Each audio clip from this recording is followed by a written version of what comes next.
오늘 본문의 말씀으로 남을 판단하지 말라, 이런 제목의 메시지를 나누고자 합니다.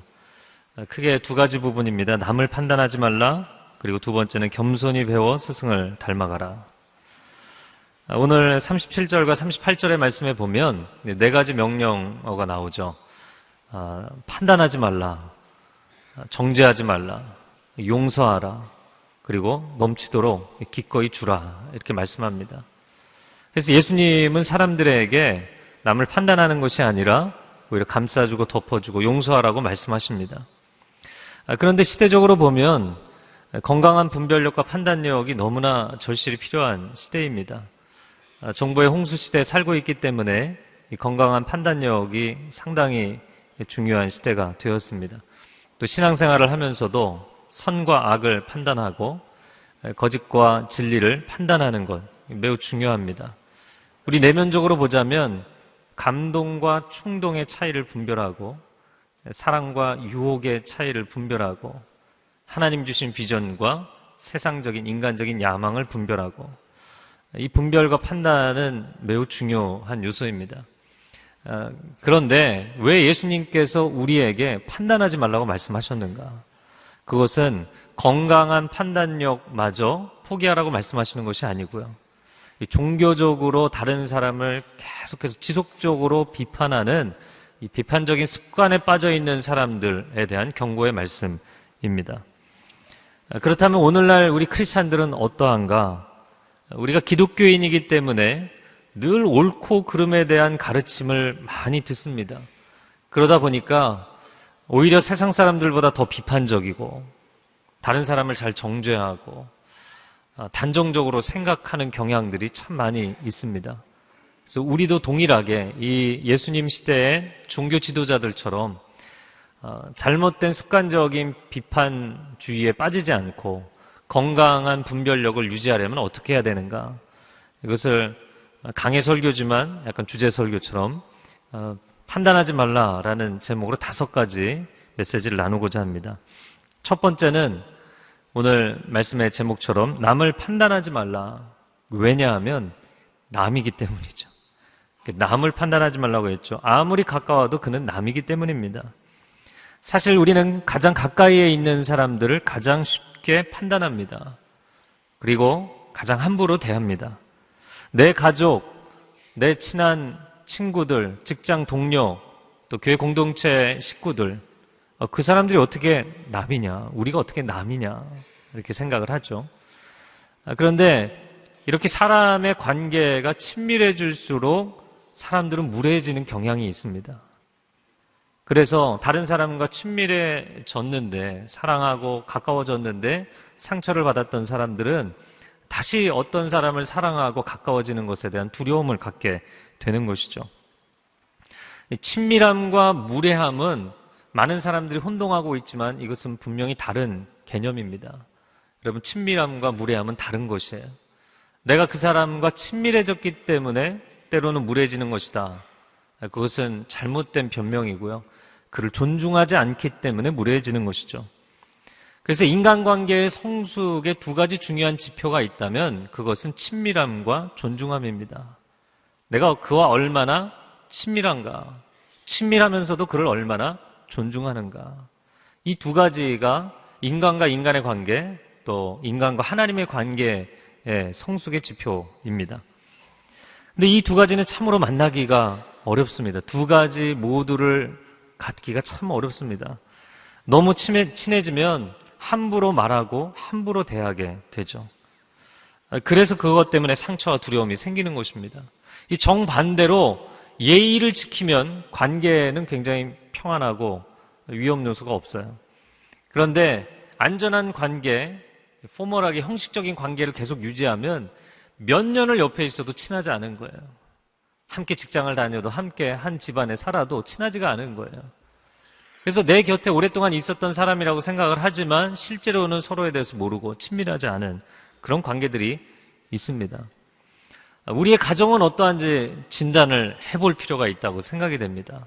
우리 가정 안에는 건강한 친밀함이 있는가?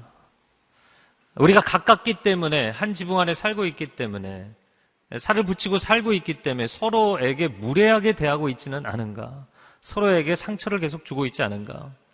아니면 어떤 가정은 이런 상처가 너무 반복이 되다 보니까 아예 부부 간에도 일정 거리를 두고, 부모와 자녀 간에도 일정 거리를 두고, 이거는 그 가정이 평안한 것이 아니라 친하지 않은 거예요. 이건 다른 개념이라는 거예요. 그런 관계 가운데 있는 경우들이 많이 있습니다. 우리가 기억할 것은 가까운 사람일수록 쉬운 사람이 아니라 소중한 사람이라는 것을 기억하셔야 돼요. 늘 내가 가정에서 함께 보는 사람, 늘 직장에서 함께 보는 사람, 그 사람들이 정말 내게 소중한 사람들이에요. 근데 우리는 그들을 너무나 쉽게 대한다는 것이죠. 그래서 많은 아내들이 남편의 이중적인 모습에 막 분노하고 화가 나는 거예요. 밖에서는 사람들에게 이처럼 예의 바른 사람이 없어요. 이렇게 매너 있는 사람이 없어요. 교회 공동체 모임에서도 이렇게 매너 있게 할 수 없어요. 근데 집에 와서는 아내에게, 자식에게 막 함부로 대하는 거죠. 그런 남편의 이중성에 막 화가 나시죠? 네, 이렇게 얼굴에 표현하고 싶은데 표현을 못 하셔서 막 힘들어 하세요. 그럼 남자들은 할 말이 없는가? 할 말이 있죠. 아이들을 가르칠 때, 아이들한테 혼낼 때 거의 애를 잡아요, 잡아. 애를 잡는데 전화가 오면 갑자기 음성 변조가 돼요. 한 번도 들어보지 못한 아름다운 목소리가 나오기 시작하죠. 아이들이요, 엄마를 이렇게 보면서, 저 전화가 끝나지 않았으면 좋겠다. 막 이런 생각을 하는 거죠. 우리는 이런 이중적인 모습을 가지고 있어요. 오히려 잘 모르는 사람, 거리가 먼 사람에게는 잘하고, 가까운 사람에게는 함부로 하는 거예요. 여러분, 내 곁에 있는 사람이 사실은 내 곁에 있을 수 없는 보물과 같은 사람이라는 것을 아셔야 돼요. 그것을 깨닫는 것이 인생의 지혜고, 또 서로가 서로를 존중하고 사랑하며 갈 수 있는 중요한 비결이라고 생각이 됩니다. 제가 이 말씀 준비하다 그런 생각이 났어요. 저희 부부는 이제 결혼한 지 16년 차 되어 가는데요. 정말 분위기가 좋을 때가 있어요. 물론 대부분 분위기 좋아요. 그런데 아주 분위기가 좋을 때 저희 아내가 꼭 하는 말이 있어요, 대사가. 무슨 대사냐면, 여보, 당신은 세상에서 누가 제일 예뻐? 이런 질문을 해요. 네, 아직 예. 그런데 제가 그 말에 대해서 남자들은 이런 거 논리적으로 대답하려고 하거든요. 그러면 안 됩니다. 큰일 납니다. 예. 어떤 객관적인 대답, 객관적인 정보를 요구하는 것이 아니라 저희 주관적인 고백을 원하는 것이거든요. 여러분, 내 아내이기 때문에 소중하고 내 자녀이기 때문에 소중한 거예요. 내 아내, 내 자녀, 내 남편, 내 부모를 소중하게 생각하지 않는 사람은 실제로는 내면적으로 보면 자기 자신에 대한 존중감이 약한 사람이에요. 내가 소중한 사람은 내 곁에 있는 사람들이 소중하게 돼 있어요. 내가 일군 기업이 소중하고 내가 섬기는 교회가 소중하고, 여러분, 그렇게 곁에 있는 사람을 소중하게 대할 수 있기를 축복합니다. 왜 판단하지 말아야 되냐면 그는 사실 남이기 때문에. 여러분, 내 곁에 있다고 늘 내 남편이 아니죠. 정말 그 남편을 계속해서 몰아내면, 그 남편이 집을 떠나면 남이 되는 거예요. 늘 곁에 있다고, 집에 있다고, 집에서 아이들을 키우고 있다고 내 아내가 아니죠. 만약에 그 아내가 정말 마음이 다 깨어져서 짐을 싸고 나가버리면, 그걸 하시라는 건 아니에요. 그러면 남이 되어버리는 거예요. 자식이 이제는 내가 부모 다시는 보고 싶지 않다, 그리고 집을 떠나버리면 남이 되어버리는 거예요. 그것을 깨닫고 나면 너무 늦어버리는 것입니다. 여러분, 내 곁에 있는 사람을 오히려 다른 사람보다 더 사랑하고 존중하는 그런 아름다운 가정을 세우기를 주님의 이름으로 축복합니다. 두 번째는 남을 판단하지 말라. 왜냐하면 나의 판단을 과신할 수 없기 때문입니다. 사람들은 자신의 기준과 자신의 판단을 절대화시키는 경향이 있습니다. 내가 본 게 맞다, 내 판단이 틀리지 않다, 늘 그렇게 생각하는 것이죠. 근데 사람이 어떻게 이런 자기 신뢰가 가능한지 모르겠어요. 여러분, 내가 사물을 아무리 객관적으로 판단한다 할지라도 내가 하는 것이기 때문에 이 주관성의 한계를 벗어날 수 없어요. 인간은 주관적입니다. 절대 객관적이 될 수가 없어요. 그래서 객관적이고 절대적인 판단 기준을 가지실 수 있는 분은 오직 하나님 한 분이십니다. 성경이 말씀합니다. 로마서 14장 4절 말씀 같이 읽어볼까요? 시작. 남의 종을 판단합니까? 그의 서고 넘어지는 것이 자기 주인에게 달려 있습니다. 주께서 그를 세우실 수 있으니 그가 세움을 받을 것입니다. 이 로마서 14장 4절에 말씀하는 것 가운데 두 가지 중요한 것은 판단은 하나님께 속한 것이다. 만약에 당신이 누군가를 재단하고 판단한다면 하나님의 자리를 넘보는 것이다. 그 일은 당신의 영역이 아니다. 그것은 월권이고 영적 교만이라는 거예요. 남을 함부로 판단하지 말라는 것입니다. 판단과 재판은 하나님께 속한 것이기 때문에. 두 번째는 지금 그를 너무나 성급하게 속단하지 말라는 거예요. 왜냐하면 나는 그의 인생의 시간의 한 단면을 보고 있지만 하나님은 그의 전 인생을 보고 계시는 거예요. 그래서 하나님이 지금 무너져 있는 사람을 장차 일으키신다면 하나님은 그것까지 포함해서 그를 보고 계신 거예요. 그런데 나는 그 사람의 지금 모습만 속단한다는 것이죠. 부부관계를 보면 그럴 때가 참 많다 생각이 됩니다. 서로가 몇 년 이상 살면 상대방을 내가 잘 안다고 생각해요. 그리고 뻔하다고 생각해요. 또 저 잘못, 저 실수. 내가 너를 알지. 이런 생각으로 가득 차는 거예요. 그리고 그런 회의적이고 어떻게 보면 상대방을 약간 조소하는 그것으로 위로를 얻고자 하는 마음이 우리 가운데 있어요. 기도할 때는 가족을 위해서 최선을 다해 축복 기도를 합니다. 내 남편이 영적인 제사장이 되게 해주십시오. 내 아내가 현숙한 아내가 되게 해주십시오. 내 자녀들이 건강하게 성실하게 인생을 사는 자녀들이 되게 해주십시오. 그렇게 열심히 기도해요. 그런데 정작 현장에서 얼굴을 마주 대하면 그냥 당신이 그렇지. 이런 식의 낙인을 찍어버리는 생각을 계속해서 하는 거예요. 그리고 그의 얼굴로 온몸으로 그걸 표현하는 거예요. 여러분, 우리가 눈을 감았을 때만 믿음이 있는 게 아니라 눈을 떴을 때도 믿음이 있기를 바랍니다. 이건 매우 중요한 거예요. 왜냐하면 나는 실제로 기도할 때는 그렇게 기도하지만 현장에서 내가 믿지 않으면 나의 믿음 없음이 그의 성숙을 가로막고 있는 거예요. 내가 그를 판단하고 정죄하기 때문에 그 사람 안에서 일하시는 그 하나님의 일하심을 내가 가로막고 있는 거예요. 남편이 정말 하나님 앞에 헌신된 신앙생활을 하기를 원한다고 이야기해요. 그런데 남편은 계속 핀잔을 주는 거예요. 주일 예배 하나밖에 그 외에는 골프 치러 다니고 아무것도 관심 없고 불성실하고 계속 남편을 닥달하면 그러면 당신은 열심히 신앙생활을 안 하는 사람 이렇게 낙인을 찍는 거예요. 자녀가 열심히 공부하기를 원한다고 이야기하는데 넌 왜 공부를 안 하냐 공부 안 하냐 공부 안 하냐. 그럼 아이는 들으면서 나는 공부를 안 하는 인생. 이렇게 자기 인생에 대한 데피니션 정의가 내려져 버리는 거예요. 낙인 찍어 버리는 겁니다. 그래서 어떻게 보면 좋은 남편을 만들고 싶어 하면서 아내가 그걸 막고 있는 겁니다. 성실한 자녀를 만들고 싶지만 사실은 부모가 그거를 막고 있는 거예요. 그런 경우가 얼마나 많은지 모르겠어요. 제가 너무 흥분했나요? 저희 장인 장모님을 뵈면서 아까 2부에 오셨기 때문에 지금 안 계세요. 저희 장모님은 정말 신앙생활을 열심히 하셨어요. 이 교회에서 전도왕 되시고 새벽기도 열심히 하시고 너무나 열심히 하세요. 근데 저희 장인어른은 일을 열심히 하시고 친구 좋아하고 주말에 골프 가는 거 좋아하시고 그러니까 어떻게든 그 예배보다는 골프 스케줄을 먼저 잡고 나머지 이제 시간이 나면 예배죠. 그러니까 그 남편에 대해서 계속 마음이 이제 어려우신 거예요. 기도하고. 그런데 어느 한순간에 하나님이 터치하시니까요. 신앙이 급속도로 성장을 하는데 저는 정말 놀랐어요. 그 중에 하나가 저와 결혼하는 걸 허락해 주셨다는 게 놀라운 일이었어요. 제가 원래는 성경번역 선교사를 하려고 했기 때문에 이거 엄청 고생하는 일이거든요. 저희 아내가 그때는 여자친구였죠. 이 거실에서 선교사 자녀들이 진흙탕에서 현지 아이들하고 막 구르면서 노는 이 비디오였어요. 그걸 보면서 네 남자친구가 저걸 하려고 하냐? 맞다고. 내 딸의 영혼이 행복하다면 결혼해라. 할렐루야. 그래서 결혼했어요. 그래서 저는 장인어르신 볼 때마다 나중에 신앙생활을 시작했지만 하나님이 굉장히 큰 걸음으로 뛰어가게 하시더라고요.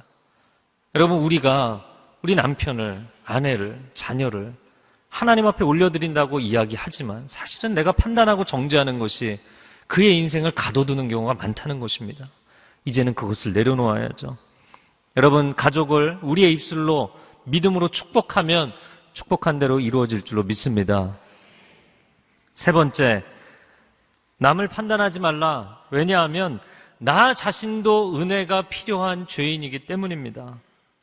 남을 손가락질할 때 이 손가락이 하나는 남을 향해 있지만 세 개는 자신을 향해 있고, 사실 이 판단과 비난과 정죄는 위로 또 하나님을 향해서 하나 향해 있잖아요. 내가 남을 판단하는데 정말 나는 다른 사람에게 판단을 받을 만한 아무 잘못이 없는 인생이냐라는 것이죠. 현장에서 가늠하다 잡힌 한 여인을 사람들이 끌고 와서 그를 돌로 치려고 할 때 예수님이 말씀하십니다. 요한복음 8장 7절, 너희 가운데 죄 없는 사람이 먼저 이 여인에게 돌을 던지라. 그러자 사람들은 다 돌을 내려놓고 떠날 수밖에 없었어요. 아무도 자신이 죄가 없는 인생이라고 주장할 사람이 없기 때문인 것이죠. 정말 내가 십자가의 은혜와 그 용서를 체험하게 되면 어떻게 나 같은 죄인을 하나님이 구원하셨을까?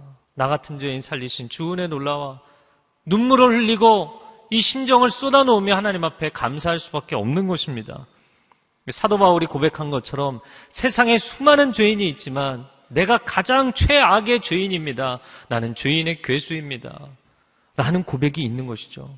여러분, 우리가 모두가 구원의 고백이 있다고 이야기하지만 내가 진정 이 죄인이라는 것, 죄인의 괴수라는 것을 얼마나 깊이 깨닫느냐에 따라서 인생은 다 완전히 다른 것이에요. 사실 우리의 내면을 보면 누군가가 미워지면 죽이고 싶을 만큼 밉고, 무엇에 대해서 탐심을 갖게 되면, 탐욕을 갖게 되면 온갖 거짓말과 수단 방법을 가리지 않고 그것을 빼앗고 싶고, 존귀하게 하나님이 아름답게 지어놓으신 형상들, 사람들을 보면서 속으로 음란한 생각을 하고, 나를 위해서 평생을 수고하고 헌신하신 부모님을 원망하고, 나를 위해서 십자가를 지신 그 주님을 향해서 주님을 대적하고 주님을 등지고 불순종하고, 아름다운 형상으로 우리의 몸과 우리의 마음과 영혼을 만들어주셨는데 이 아름다운 하나님의 형상을 오남용하여서 망가뜨리면서 사는 것이잖아요. 인간은 구제불능해 용서받을 수 없는 죄인이에요. 이것이 우리의 현 주소입니다. 그래서 진정한 은혜 체험을 한 사람은 다른 사람을 판단할 수가 없어요. 내가 다른 사람을 판단할 수 있는 그런 여지가 있는 사람이 아니에요. 저는 가끔 사람들이 뉴스나 신문을 보면서 흉악범이 반인륜적인 범죄를 저지른 것을 보면 사람들이 그런 얘기를 해요. 어떻게 인간이 이런 짓을 할 수 있느냐. 저는 그런 사람들이 크리스찬일 때마다 저는 당황스러워요. 어떻게 사람이요? 사람이기 때문에 그렇게 하는 것이잖아요. 인간이 어떤 존재인지 아직도 모르십니까? 전적으로 타락한, 완전히 망가져 있는, 내면이 다 부패해 있는 것, 그것이 인간이고 그것이 우리 자신의 모습이에요. 저는 오히려 그런 기사를 보면 내가 그 자리에 서 있지 않은 것에 가슴을 쓸어내릴 때가 참 많습니다. 내가 얼마나 죄인인지를 알기 때문에. 제가 캐나다에서 4년 사역을 할 때 캐나다에 전 캐나다를 걸쳐서 가장 큰 범죄 조직이 헬스 에인절스라는 범죄 조직이 있어요. 지옥의 천사들. 좀 이름 이상하죠. 근데 이 조직이 마약을 비롯해서 온갖 이 범죄를 저지르는데 그 보스의 아들에 대한 기사가 한번 난 적이 있어요. 나이가 20대 초반, 21살, 22살인데 이미 전과 육범이에요. 저는 그 기사를 보면서 어떻게 사람이가 아니라 만약에 내가 그 보스의 아들로 태어났다면 내가 그런 인생을 살지 않겠나. 전 자신이 없어요. 제가 얼마나 죄인인 것을 알기 때문에, 얼마나 세상의 거짓과 유혹과 죄악에 쉽게 무너지는 사람인지를 알기 때문에, 여러분, 우리가 남을 비난할 때 얼마나 자신만만한지 모릅니다. 남을 비난하는 그 순간만큼은 자기는 대단한 의인이 되는 거예요. 다른 사람을 판단하고 정죄하면서 막 정의감에 충만해지죠. 어떻게 보면 이것은 약간 왕따 심리입니다. 한 사람을 막 몰아세우면 나는 적어도 공격을 받지 않는 거예요. 그리고 나는 정의의 입장에 서 있는 거예요. 그리고 무섭게 다른 사람을 정죄하는 것이죠. 인터넷에 뉴스가 이렇게 뜨고 네티즌들이 글을 올리는 걸 보면 참 무서울 때가 많아요. 흉악범보다 더 무섭게 그 사람들을 죽여야 된다고 온갖 묘사를 하는 그 네티즌들을 보면 제가 볼 땐 흉악범보다 더 무서운 사람들이에요. 우리 자신이 그런 모습이라는 것을 우리는 얼마나 깨닫고 있는가. 여러분, 오늘 요즘 저희가 사무엘상을 묵상하고 있습니다. 여러분 큐티 하고 계시죠? 사무엘상 하고 있는데 문제는 뭐냐면 나는 전부 다 다윗이에요. 사울인 사람은 아무도 없어. 하여튼간에 날 힘들게 하는 사람들이 사울이지 난 사울이 아니에요. 그래, 나는 다윗과 같이 늘 하나님을 아름답게 섬기려고 애를 쓰는데 이 사울들이 나를 괴롭혀서 이 사울들만 좀 사라지면 어떻게 행복할 것 같은데. 여러분, 세왕 이야기라는 책이 있잖아요. 사울왕과 다윗왕과 압살롬 왕에 대한 아주 내면적인 치유에 대해서 베스트셀러입니다. 안 읽어보신 분은 한번 읽어보세요. 근데 그 이야기가 하는 얘기도 뭐냐면 다윗 안에 사울이 있다는 거예요. 지난주에 저희가 다루었던 부분이 사울이 다윗을 죽이겠다고 면전에서 창을 던지잖아요. 그러면 제정신이 아니죠. 게다가 자기 딸들까지 미끼로 동원해서 그 다윗을 죽이려고 하잖아요. 그러면 다윗이 볼 때 저 사울이 나를 괴롭혀서 내가 인생을 행복하게 살 수가 없다. 저 사울만 사라지면 저런 악의 축들은 사라져야 된다. 여러분, 그러면 다윗은 사울이 아니냐고요. 다윗 안에는 사울이 없냐고요. 사울은 다윗을 죽이려는 계획이 실패했어요. 그러나 다윗은 밧세바를 범하고 우리아를 전쟁터에 내몰아서 죽이려는 계획이 성공했어요. 다윗이 더 심각한 사람입니까? 사울이 더 심각한 사람입니까? 다른 사람을 정죄하고 다른 사람을 판단하면서 왜 자기 자신은 못 보냐는 것이죠. 사실 우리 모두는 다 하나님의 구원과 은혜가 필요한 죄인들입니다. 사람들이 그렇게 얘기합니다. 어떻게 남편이 나한테 이럴 수 있냐? 어떻게 아내가 나에게 이럴 수 있냐? 어렸을 때 부모에게 편애와 학대를 당한 자녀들은 어떻게 부모가 나에게 이럴 수 있냐? 자녀가 어떻게 나에게 이럴 수 있냐? 여러분, 크리스찬인데 어떻게 아직도 그런 얘기를 하세요? 인간이 어떤 존재인지를 아직 모르십니까? 인간이기 때문에 그런 거예요. 내 남편도, 내 아내도, 부모도, 자식도, 교회 다니는 사람도 우리가 죄가 있기 때문에 하나님 앞에 해결해달라고 나와 있는 사람들이에요. 우리가 멀쩡해서 여기 앉아있는 사람들이 아니에요. 우리 모두는 하나님의 은혜가 필요한 죄인들입니다. 신앙생활이라는 것은 하나님에 대한 이해뿐만 아니라 인간 이해가 필요한데 인간이 죄인이라는 것에 대해서 철저히 깨달을수록 이 점을 인정할수록 그리고 우리는 모두가 하나님의 은혜가 필요한 사람들이라는 것 깨달을수록 실망할 것도 없고 미워할 것도 없어요. 사람을 너무 많이 기대하면 실망하게 돼 있고요. 사람을 너무 많이 판단하고 정죄하면 미워하게 돼 있어요. 사람은 존귀한 하나님의 형상인데 망가져 있는 거예요. 이 인간 이해가 우리에게 필요한 것이죠. 네 번째입니다. 남을 판단하지 말라. 왜냐하면 우리는 판단이 아니라 분별을 해야 되기 때문입니다. 남이 내게 무례하게 또 아무 근거 없이 나를 모함하고 어렵게 만들고 우리의 마음 가운데 동일하게 막 분노가 일어나고 그를 정죄하고 판단하면 문제는 뭐냐면 내 안에 건강한 분별력을 상실하게 돼 있어요. 또한 우리가 사역을 하거나 직장에서 서로가 의견이 다른 사람들을 보면 자동적으로 막 분노하고 판단하는 사람들이 있어요. 만약에 우리 안에 그런 패러다임이 있다면 이것도 고쳐야 됩니다. 왜냐하면 나와 의견이 다른 사람을 통해서 내가 배울 것이 항상 있기 때문이에요. 심지어 그가 틀린 말을 할지라도 사람들의 정서가 이렇구나라는 것을 배울 수 있어요. 그런데 무조건 나는 맞고 다른 사람은 틀리다라는 흑백 논리에 빠지면 자신의 분별력이 건강할 수가 없어요. 그 판단이 올바를 수가 없어요. 그래서 우리는 비판과 판단에 빠지는 것이 아니라 건강한 분별력을 가져야 되는 것입니다. 이 교회를 보면서 대부분의 성도님들은 건강한 분별력을 갖고 계세요. 근데 두 가지 양극단이 문제가 있다고 생각이 됩니다. 한 가지는 정죄하고 판단하고 비난하는 거예요. 늘 옳고 그름에 대한 생각을 많이 하다 보니까 다른 사람을 너무 빨리 속단하는 경우, 이거 우리가 내려놔야 될 모습입니다. 근데 또 한 가지는 교회 안에서 영적인 지도자를 판단하거나 비난하면 안 된다.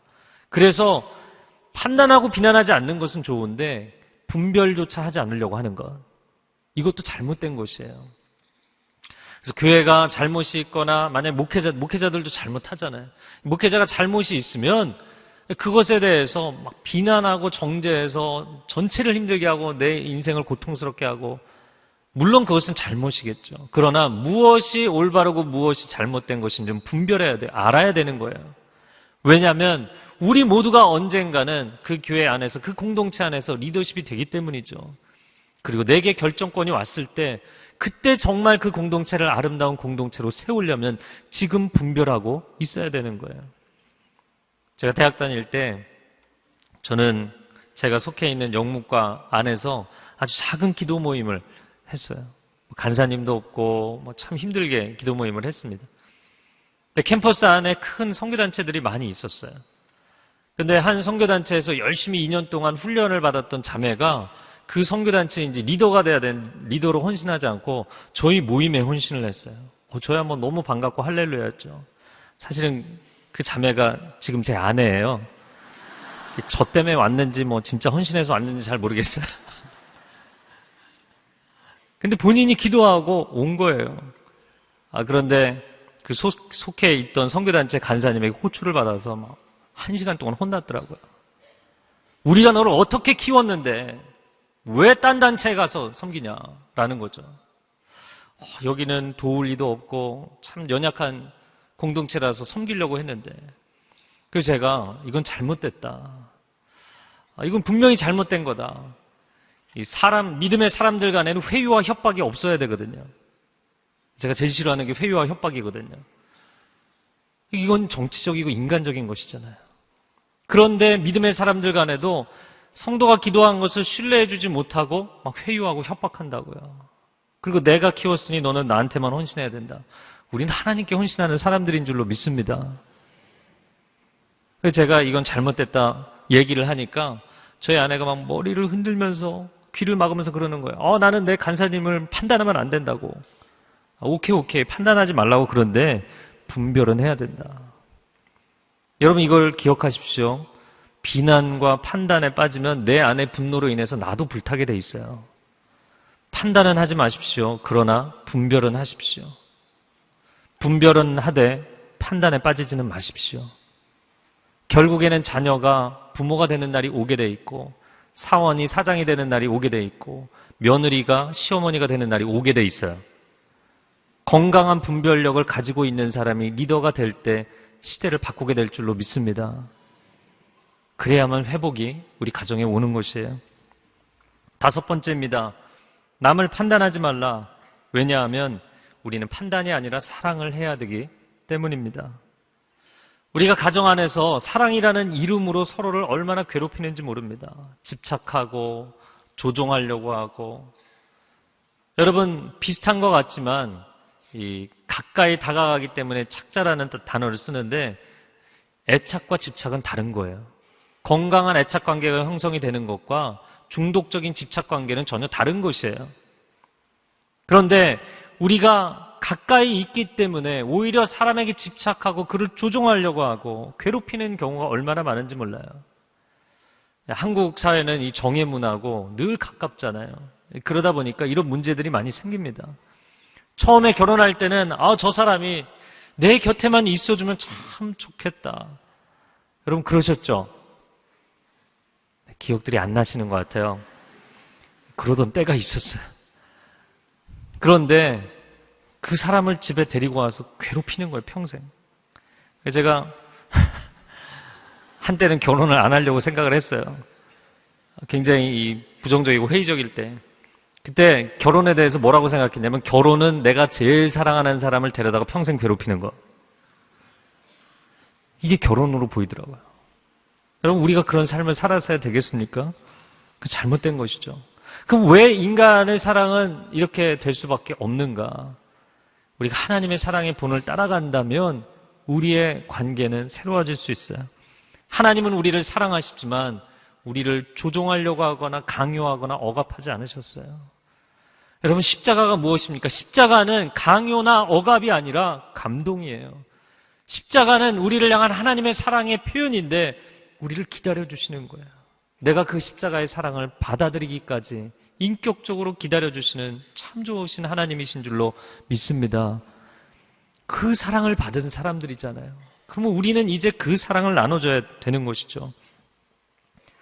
로마서 5장 8절 말씀에 한번 같이 읽어보겠습니다. 그러나 우리가 아직 죄인이었을 때 그리스도께서 우리를 위해 죽으심으로 하나님께서는 우리에 대한 그분의 사랑을 나타내셨습니다. 만약에 하나님께서 죄 많은 인간들을 향해서 판단만 하시고 사랑하지 않으셨다면 어떻게 됐을까요? 넌 이게 문제고 이게 문제고, 그분이 우리를 손에 쥐고 흔드셨다면 어떻게 되었을까요? 이미 다 끝났을 것입니다. 그분이 우리를 사랑하셨다는 거예요. 그분이 무엇이 잘못된지를 알고 계시지만 그냥 그분의 분별로 그치지 않고 우리를 사랑하셨다는 거예요. 목숨을 걸고 사랑하셨어요. 오늘 노래, 첫 번째 노래 가사처럼 끝까지 우리를 사랑해 주셨어요. 여러분, 사랑하십시오. 끝까지 사랑하십시오. 사랑은 모든 허물을 덮을 것입니다. 사랑은 인생의 마지막 정답입니다. 저를 한번 따라해보세요. 사랑은 인생의 마지막 정답입니다. 제가 이제 결혼 16년 차 되어 가는데요. 이렇게 함께 지내면서 많이 느끼게 되는 것이고, 그래서 제가 또 주례를 많이 하면서 신혼 커플들에게 많이 요청하는 것입니다. 사람들이 이게 부부가 대화를 하는 게 참 좋은 건데, 이 대화가 정말 있는 그대로 대화하면 좋은데, 서로를 바꾸고 싶은 거예요. 지금 분위기가 좋으니까 오늘 바꿔놔야겠다. 이런 생각들을 하는 거예요. 그래서 부부가 한참 분위기 좋을 때 앉아서 우리 차 한잔 할까 그러다가 얘기하면서 싸우잖아요. 제가 신혼 커플들에게 많이 얘기하고 요청하는 것은 절대로 대화를 많이 하기는 많이 하는데 상대를 설득하기 위해서 대화하지 마라. 결론을 얻기 위해서 대화하지 마라. 각서를 쓰라고 하거나 약속을 받아내지 마라. 얘기합니다. 대화를 그러면 왜 하느냐? 대화는 참 우리가 너무 다르다. 이걸 깨닫기 위해서 대화하는 거예요. 야, 어떻게 사람이 이렇게 생각이 다를까? 이거 깨닫기 위해서 대화하는 거예요. 할렐루야. 그러면 싸울 일이 없어요. 서로가 갈등이 있고 의견이 다르고 한참 다투었을지라도 마지막에 nevertheless, 그럼에도 불구하고 내가 당신을 사랑합니다. 그럼에도 불구하고 나는 여전히 당신을 너무나 좋아합니다. 라는 이 고백 한마디만 할 수 있으면 그 부부는 평생 행복할 수 있어요. 여러분, 부부가 어떻게 똑같겠어요? 다른 사람이잖아요. 그렇죠? 이제 전혀 고려를 안 하시는 것 같아요. 완전히 다른 사람이거든요. 근데 서로가 다르다고 서로를 비난하면 이건 이 비난과 싸움은 그치지 않는 거예요. 중요한 거는 우리가 다를지라도, 우리가 많은 차이가 있을지라도 나는 여전히 당신을 사랑합니다. 아니면 그런 차이를 넘어서서 그 사람이 나를 비난하고 나에게 잘못하고 치명적인 실수를 했을지라도 나는 아직도 당신을 사랑합니다. 이 말은 사실 부부가 서로에게 해주는 말일 뿐만 아니라 하나님이 우리에게 해주시는 말씀이에요. 너희가 아무리 죄를 많이 지어도, 내가 너에게 준 이 소중한 세상이라는 아름다운 동산을 망가뜨렸어도 나는 아직도 너를 사랑한다. 나는 아직도 너를 포기할 수 없다. 그 사랑의 고백 때문에 우리가 구원을 받는 줄로 믿습니다.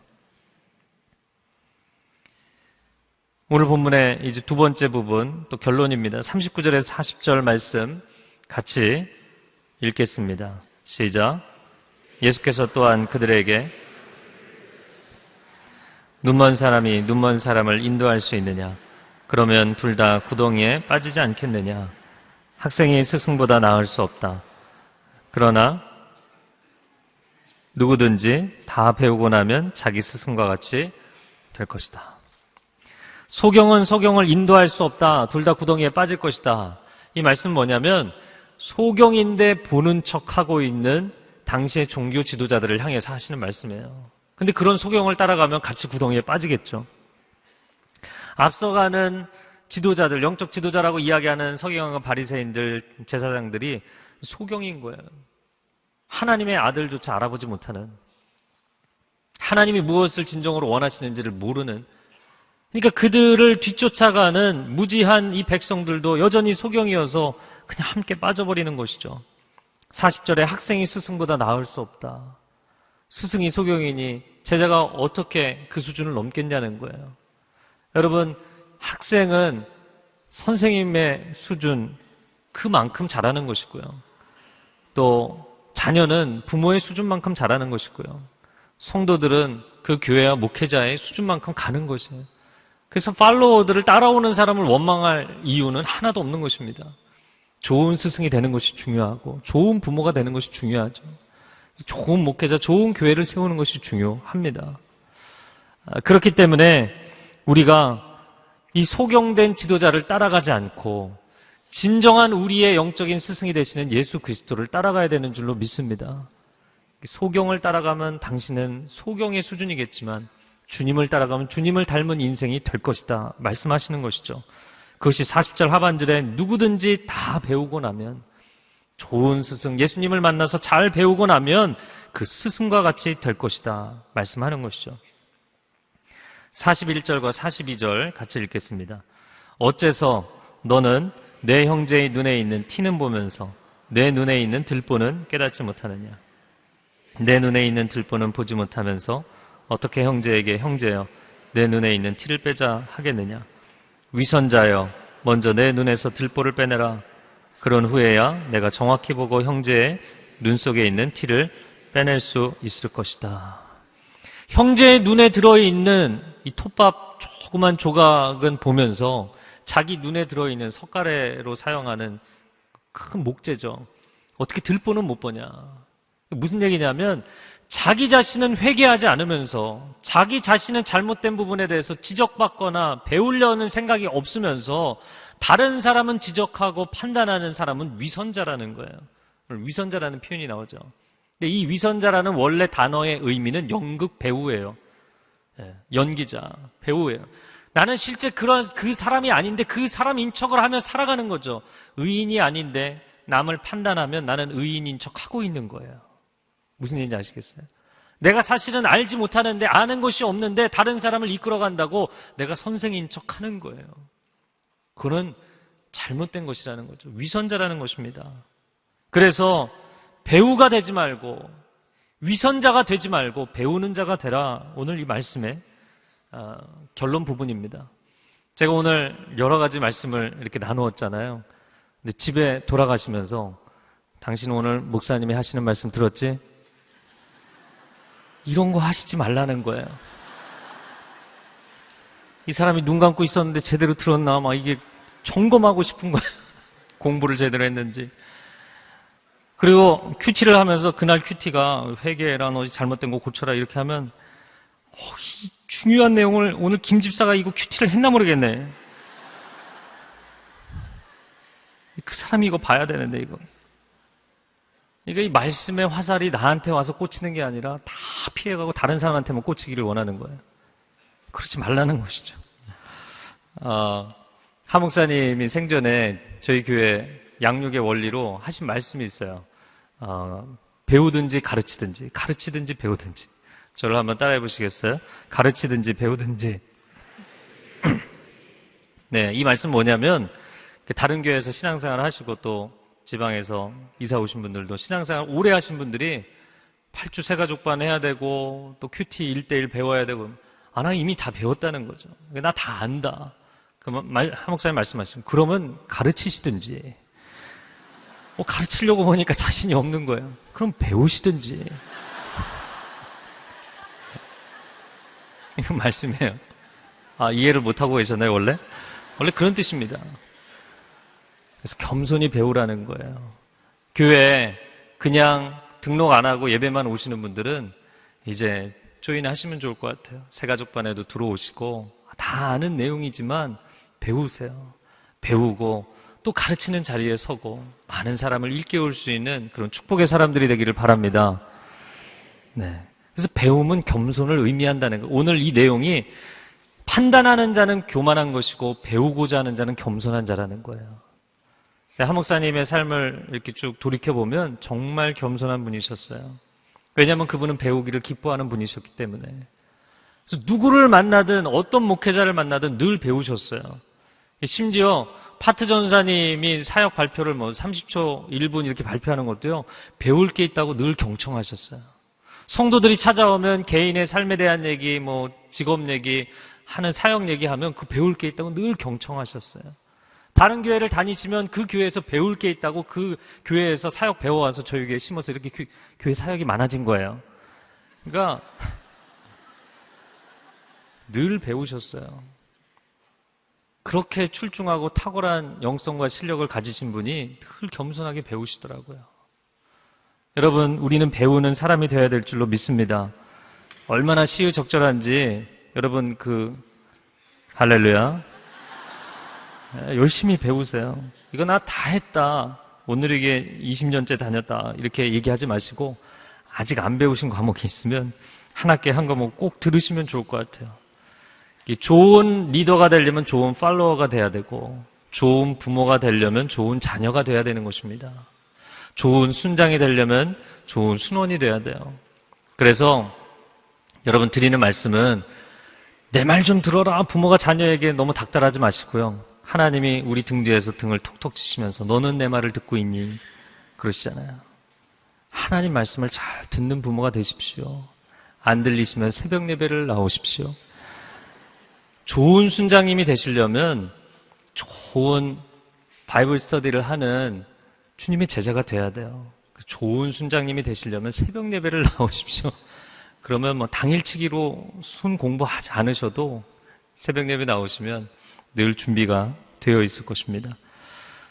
이번 한 주간을 살아갈 때 우리가 예수님처럼 예수님을 닮은 삶이 되기를 주님의 이름으로 축복합니다.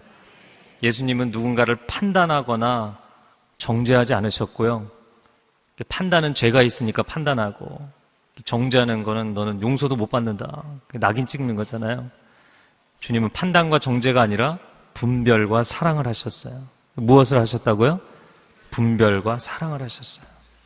아, 저 사람이 문제가 많구나. 죄가 있구나. 이게 잘못됐구나. 그냥 흥분하거나 화내지 마시고 그냥 분별하세요. 아시면 돼요. 아, 인간은 죄인이구나. 그리고 사랑하고 축복하세요. 그 사랑과 축복이 인생을 바꾸게 될 줄로 믿습니다. 함께 기도하겠습니다. 좋으신 하나님, 우리를 판단하고 정죄하시는 것으로 멈추는 것이 아니라 우리를 사랑으로 용서로 회복하시는 하나님을 찬양합니다. 언제나 우리의 삶 가운데, 우리 가정 가운데, 우리 믿음의 공동체 안에 미움보다 사랑의 능력이 강하게 하여 주시옵소서. 저주하는 삶이 아니라 축복하는 삶을 살게 하시고 축복대로 이루어지는, 믿음의 선포대로 이루어지는 아름다운 가정, 아름다운 일터, 아름다운 교회 공동체를 세워가도록 축복하여 주시옵소서. 예수님의 이름으로 기도합니다. 아멘.